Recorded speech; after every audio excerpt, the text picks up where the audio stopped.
It's that time of the week, everyone, where we like to go through and review the Forex pair pound yen to see what it kind of did during the week with myself, David, Millionaire Incorporated.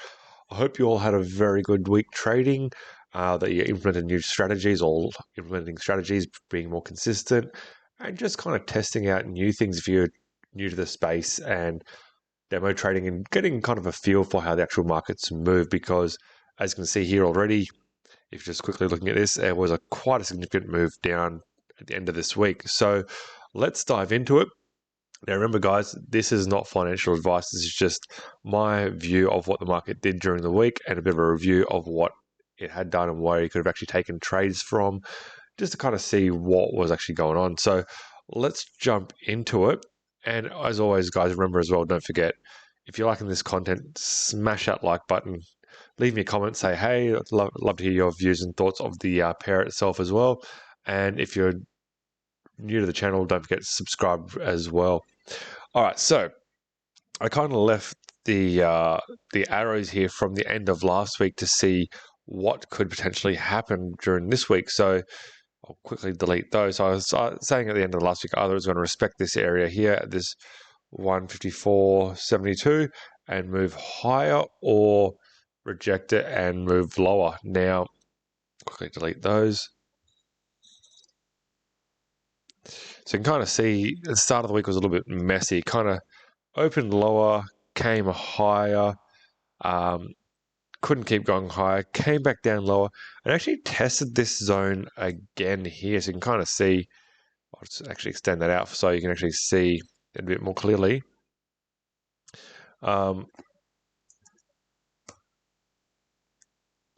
And how actually, so you kind of see, came up, came down, tested, then went up higher again.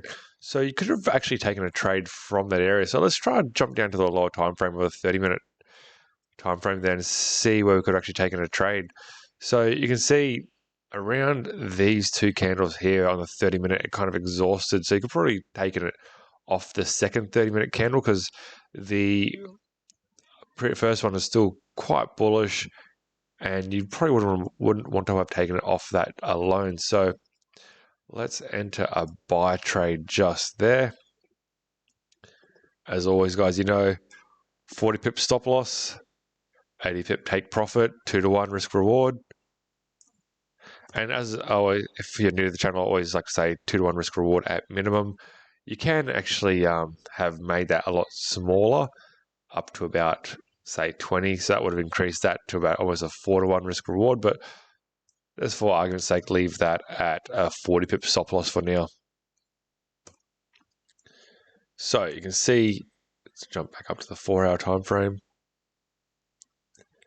You see quite easily within 8 hours, it would have hit that take profit. Then from there, you can see it kind of came up and tested that 155.48 area, which I'd drawn in.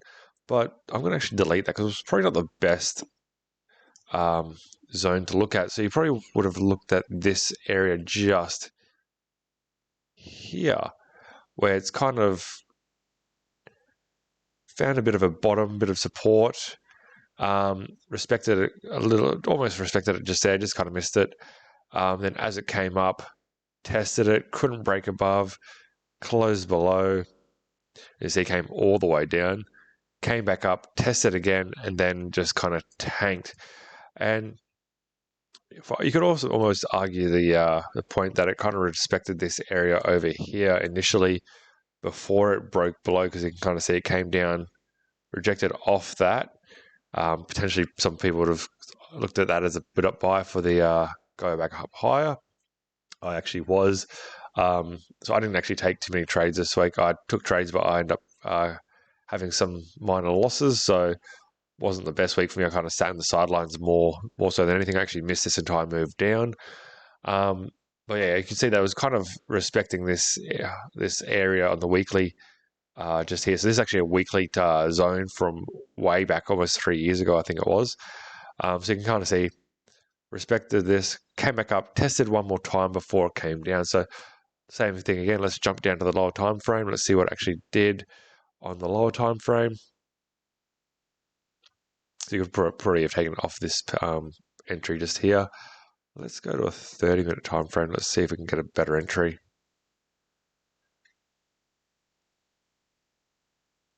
And not really. So it kind of broke below that, came back up. You can see it kind of almost, you could say, argued the fact kind of created a bit of support there, respected it before moving lower. You can see there's a lot of wicks there. That would have probably confused a lot of people, thinking that the price could have potentially have moved higher, but it didn't. Let's see. Let's go to the 1 hour.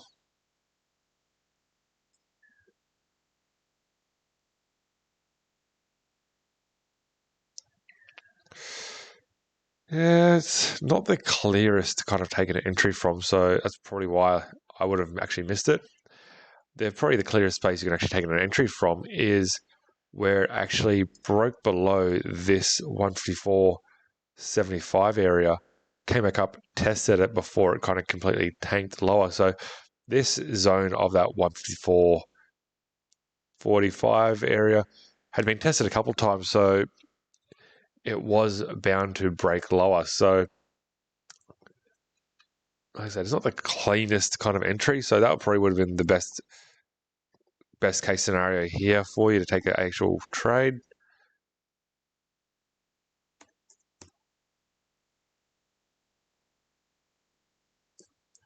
And yeah, you can see that completely tanked now. I'll jump up to a 4-hour time frame again.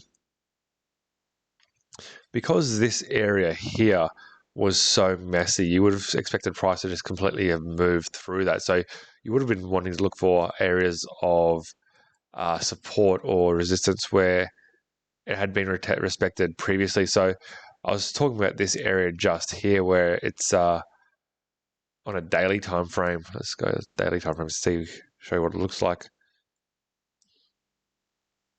We could have taken it all the way down to around here somewhere. So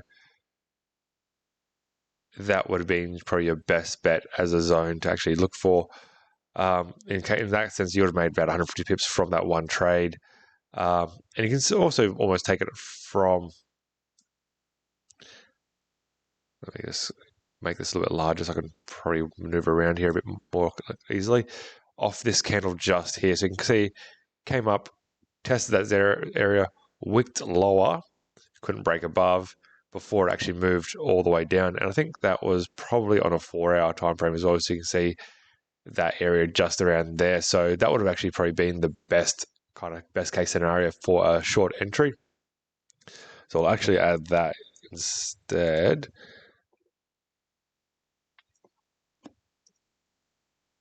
$40 pips stop loss. I'll chuck in 80 pips just for argument's sake for now. And there, so you can actually see, you could have actually probably taken that stop loss just above that zone there, above that wick there, to 50 pips. And 50 pips stop loss is still quite reasonable for GJ because it does move quite quickly. As you can see at the end of this week, it just tanked. Let's see, from there all the way down to there. That's almost 300 pips within a day and a half kind of thing. So it's 1, 2, 3, 4, 5, 6. That's one day there. Yeah, almost a day and a half, 2 days, quite quickly just drop down. So yeah, so either of those two areas would have been quite decent to make either 150 pips, 100 pips, 80 pips. So easiest way to kind of make two trades with very limited risk for those trades. Now, where I'm going to see this week moving forward, you could have potentially even waited for a retrace up to around here somewhere before selling again, but that there wasn't really anything in this area which would have indicated as a zone of resistance, because all this area here is quite messy. Potentially could have said, yeah, as it kind of tested that 153.50 area, that might have been a reasonable kind of area to kind of look for a rejection from. So you can kind of see it came up, tried breaking above, closed back below, then continued down. So that would have potentially been another entry, but in saying that, not quite clean enough. So for the week moving ahead, so I'll quickly jump up to the weekly time frame. Let's have a look at this here. So you can see it's still overall uptrend. We've had that huge impulse here, created a high, came back down, low, higher high, now kind of creating a low just here. So potentially could move to around this 155, 150, 170 area, which also coincides with kind of one of the areas over here. So yeah, kind of already in that area where had support over all the way back here in 2016. That's 5 years ago, so might not be the best kind of area to kind of look for.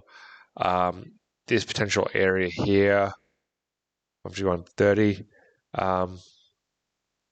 But yeah, you can see already it's kind of moved quite significantly lower. So your best bet as an area of support will probably be this 150, 170 area kind of thing. So let's go to this here.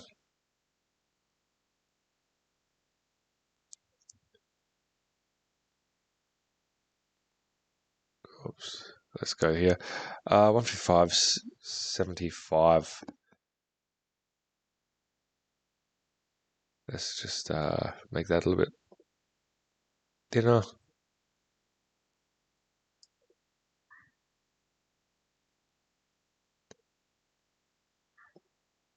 So you can see it a little bit more easily. So I'll go back to the daily time frame now.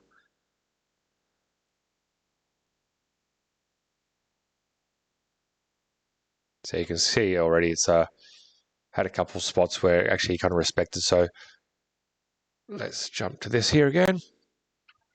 So potentially it's either going to respect this zone here at 152 area or come down to that 151.75 area before coming up a little bit higher. Now, if it's from that, it could potentially go higher again to the other highs. Let's see, back in the day.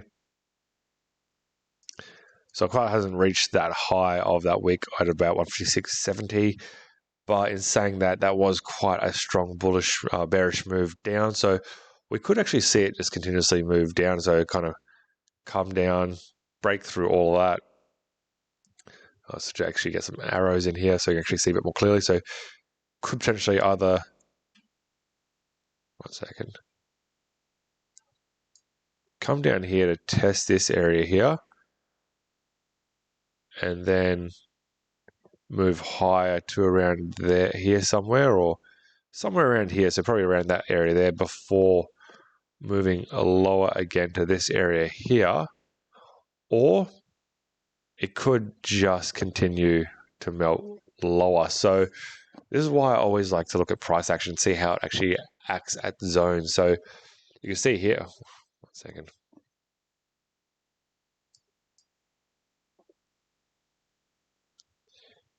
Could see through this area just here, it couldn't quite keep that momentum going higher. So this is another reason why I don't really like just looking at candlestick analysis on its own, because you can see this candle right here, very bullish leading into that area at 156. There was no real clear signs of exhaustion, and then just kind of came down slowly, kind of consolidated, then just broke all the way lower. So that's on the daily time frame. So you can look at that on the 4 hourly. Yeah, so the only kind of area you can see that exhaustion is this one candle just here. And had you have taken a trade from there at 155.86, that's a decent 320 pips all the way down. Actually, lower more, sorry. 1 second. I actually get the candle out. So just from that spot right there, all the way down to here, that's 385 pips. So you're almost right there. So yeah, so you can actually see how there was no real kind of signal of exhausting, no double top, or you could argue that was a double top just there, or an M pattern before moving lower. But yeah, kind of consolidated, went sideways before it actually came all the way down. So like I said, it could come up, test this area here again one more time before moving lower, or just still completely move down to the downside. So let me know what you guys think of what the pair could actually do during the week. Always look forward to hearing from you guys. Let me know what you think. If you like this video, leave me a like. Would really, really appreciate it. It means a lot to me, and it means a lot to the actual algorithm and how YouTube actually works. And if you're revisiting and you're new, subscribe and you enjoy this, don't forget to smash that subscribe button, join the channel. I also put out content relating to crypto currently and also on personal self-development and investment. So that's it for today, guys, and I'll catch you again next week. Cheers.